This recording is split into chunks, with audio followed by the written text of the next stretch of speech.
Bonjour à tous. Jérôme Durin défend une stratégie d'anticipation pour les feux de forêt. Le président de la région était en visite hier dans l'arrière-côte de Dijon et de Beaune, touchée par des incendies.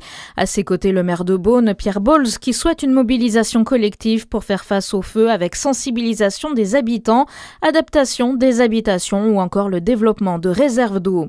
Emmanuel Macron appelle les armées à se mobiliser pour lutter contre les incendies dans le sud-ouest. 500 militaires supplémentaires seront déployés aujourd'hui dans les Landes et en Gironde, où les 2 feux géants sont toujours hors de contrôle.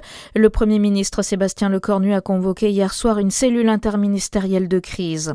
Dans le Jura, la baignade au lac de l'Amoura restera interdite au moins jusqu'au mois d'août. En cause, la présence d'anatoxines produites par certaines cyanobactéries. Après une première analyse le 20 juillet, un second contrôle est prévu le 27 juillet. Les résultats sont attendus dans un délai de 5 à 7 jours. Les autorités demandent à respecter les mesures en vigueur. Ne pas se baigner, ne pas pratiquer d'activités nautiques, empêcher les animaux d'accéder à l'eau et ne pas consommer les produits de la pêche.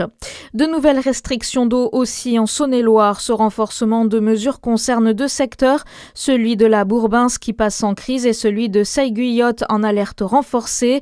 Ceux de l'Arconce et Sornin, de l'Aroux-Morvan et de la Grosne sont maintenus en crise. En alerte et alerte renforcée, les usages de l'eau sont contraints.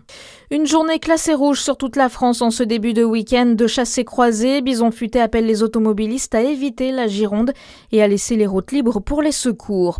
Et puis la bisontine Nina Thévenin dispute les championnats de France jusqu'à demain. En équipe de France depuis 2024, elle est revenue exprès des USA où elle étudie et pratique son sport depuis 2 ans.